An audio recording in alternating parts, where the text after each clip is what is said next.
बिस्मिल्लाहिर्रहमानिर्रहीम। अस्सलाम वालेकुम। वेलकम टू पाक junior school and college official YouTube channel.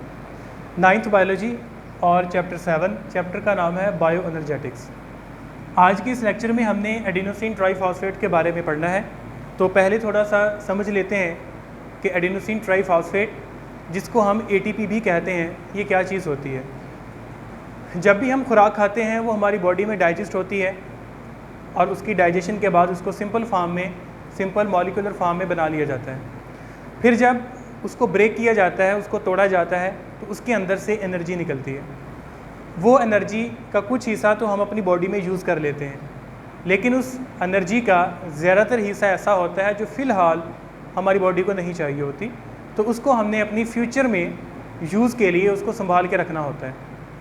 तो बिल्कुल वैसे जैसे जब हमारे पास पैसे हों और जितने हमने खर्च करने हो या जितने हमें चाहिए हो वो हम अपनी जेब में रख लेते हैं या हम उनको इस्तेमाल कर लेते हैं, और जो इजाफी हो वो हम अपने बैंक अकाउंट में स्टोर करके रख लेते हैं। तो जब भी हमें ज़रूरत पड़ती है हम अपनी ज़रूरत के मुताबिक अपने बैंक अकाउंट से पैसे निकाल के उनको इस्तेमाल कर लेते हैं। तो बिल्कुल इसी तरह जब हमारी बॉडी के पास एनर्जी ज़्यादा होती है तो जितनी उसको चाहिए होती है वो यूज़ करता है, बाकी वो महफूज करके रख लेता है। तो जिन मॉलिक्यूल्स के अंदर वो स्टोर करके रखता है वो मॉलिक्यूल ATP के मॉलिक्यूल होते हैं। तो जब भी ज़रूरत पड़ती है एनर्जी की तो इन्हीं ATP के मॉलिक्यूल्स को दोबारा बुलाया जाता है, इनके बॉन्ड्स तोड़े जाते हैं और इन बॉन्ड्स को तोड़ के इनसे एनर्जी निकालने का काम किया जाता है। तो ATP एक्चुअली जो है ये एक ऐसा मॉलिक्यूल है जिसको न्यूक्लियोटाइड भी कहते हैं। और न्यूक्लियोटाइड क्या होता है, ये जब हम इसके स्ट्रक्चर पे आएंगे तो मैं आपको बताऊंगा कि न्यूक्लियोटाइड क्या होता है।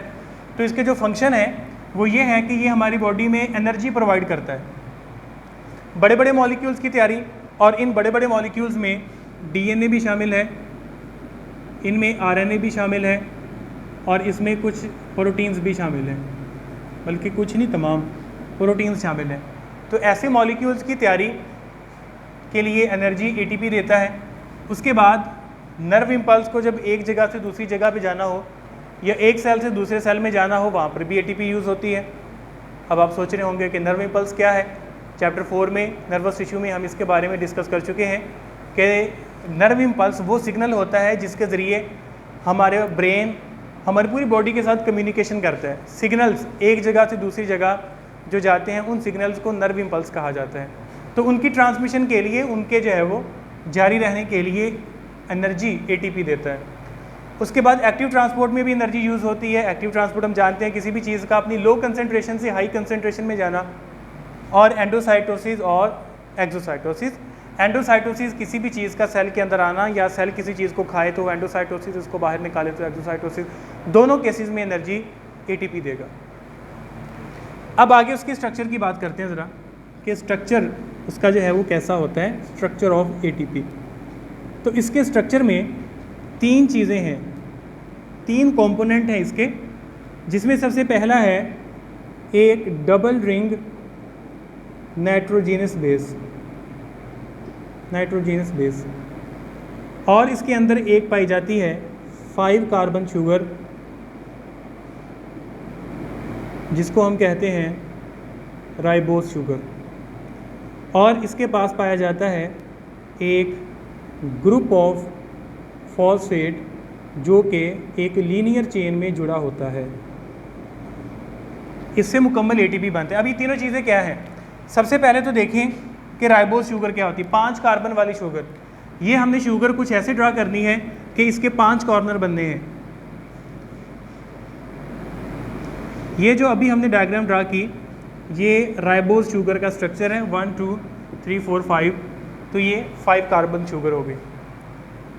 अब इसकी एक साइड पर डबल रिंग नाइट्रोजन बेस होती है। डबल रिंग, ये मैं आपको बताता हूँ स्ट्रक्चर कैसे ड्रा करना सीखना है। इसको इस एंड के साथ जोड़ दें और यहाँ पे 3 फॉस्फेट हम जोड़ेंगे इन लीनियर चेन, यानी कि सीधी लाइन में जुड़े हुए 3 फॉस्फेट। इस तरह से एक ATP का मॉलिक्यूल बनता है। सबसे पहले देखिए इसको ड्रा कैसे करना है। कुछ ड्राइंग ट्रिक्स हैं जो मैं आपको बताता हूँ। सबसे पहले आपने क्या करना है, राइबोस शुगर के लिए आपने एक बोट ड्रा करनी है, जैसे कश्ती होती है। जब आपने वो बोट ऐसे ड्रा कर ली तो इसके ऊपर आपने एक उल्टा V लिख देना है ऐसे। इसको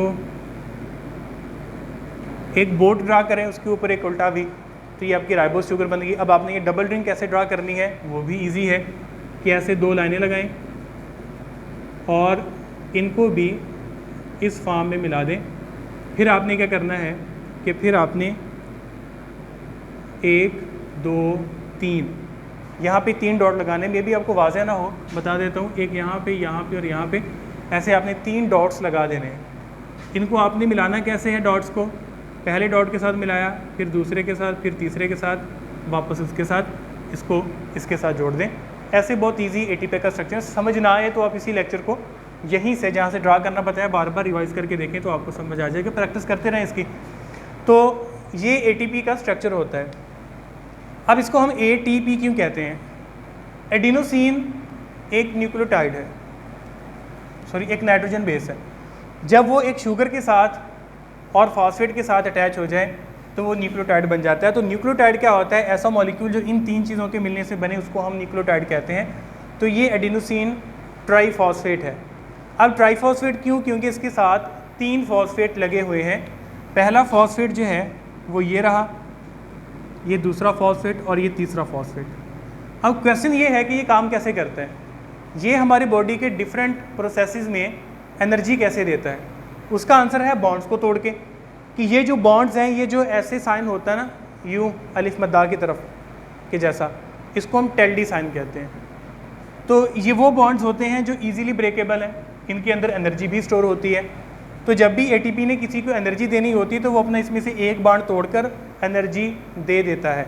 उसको हम कह देते हैं एडिनोसिन डाईफॉस्फेट, जब उसके पास 2 रह जाते हैं। फ़र्ज़ किया कि एक बॉन्ड इसने तोड़ दिया, पीछे रह गए इसके पास 2 फॉस्फेट।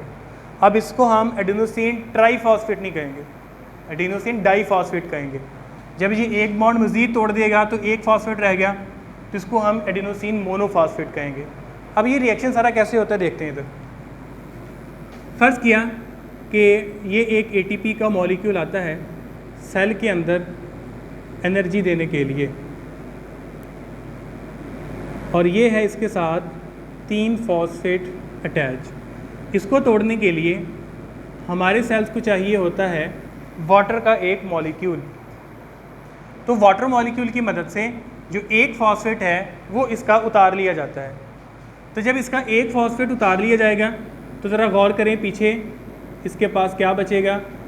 ये तो खैर नाइट्रोजन बेस ऐसी रहेगी, लेकिन फॉस्फेट इसके पास 2 बच जाएंगे, और ये जो फॉस्फेट इससे अलहदा हुआ है ये यहीं पे रहेगा।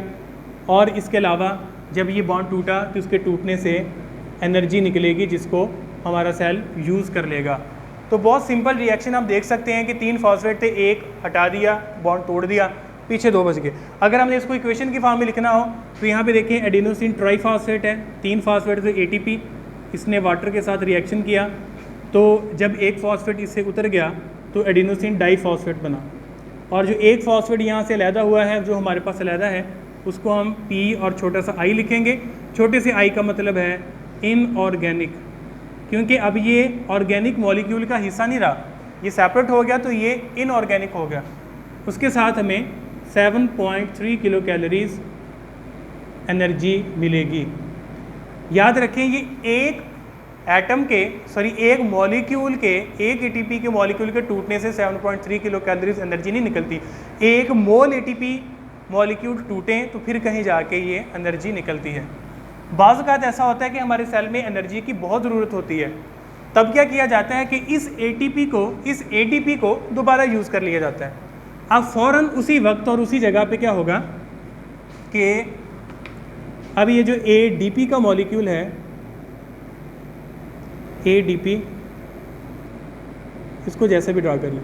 अब ये 2 फॉस्फेट वाला एडीपी का मॉलिक्यूल था, तो वाटर ने इसको भी ब्रेक करने की कोशिश की और वो कामयाब हुआ, जिससे क्या हुआ कि इसके पास रह गया सिर्फ एक फॉस्फेट, और ये वाला जो फॉस्फेट था ये हमने इससे सेपरेट कर लिया, और उसके साथ हमें मज़ीद 7.3 किलो कैलोरीज एनर्जी मिलेगी। यहाँ पे सिंपल हम लिख लेते हैं एनर्जी।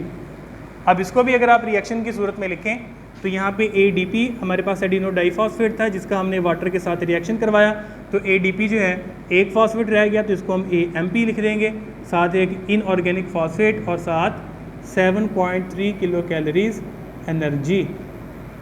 तो जो आपकी बुक पे जो 2 रिएक्शन दिए हैं उनका ये मतलब है। तो ये फॉस्फेट कहाँ से आते हैं, जो इस मॉलिक्यूल से हम अलहदा करते हैं वो ये वाला है, पीछे इसके पास 2 बचते हैं तो ADP।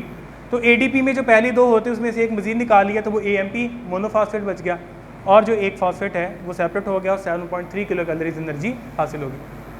अब इसमें एक चीज़ और आपने याद रखनी है, हमारी बॉडी में 2 किस्म के रिएक्शन चलते हैं, एक वो जो एनर्जी निकालते हैं, एक वो जो एनर्जी इस्तेमाल करते हैं।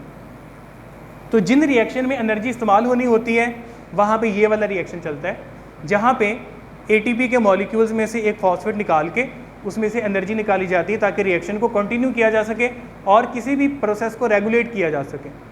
तो ATP खर्च कहाँ पे होते हैं, जहाँ पे एनर्जी चाहिए होती है, और ये बनते कहाँ पे हैं, जैसा कि माइटोकॉन्ड्रिया, उसमें केमिकल रिएक्शंस होते हैं जिसके रिजल्ट में एनर्जी निकलती है, तो वो एनर्जी ATP में स्टोर कर दी जाती है, या फिर ATP मुख्तलिफ जगहों पे आके एनर्जी सप्लाई करने का काम करते हैं। तो ये सिंपल ATP था। अपने अगले लेक्चर में हम जो है वो इंशाल्लाह मज़ीद टॉपिक्स पे बात करेंगे। तब तक के लिए अपना ख्याल रखिएगा। अल्लाह हाफ़िज़।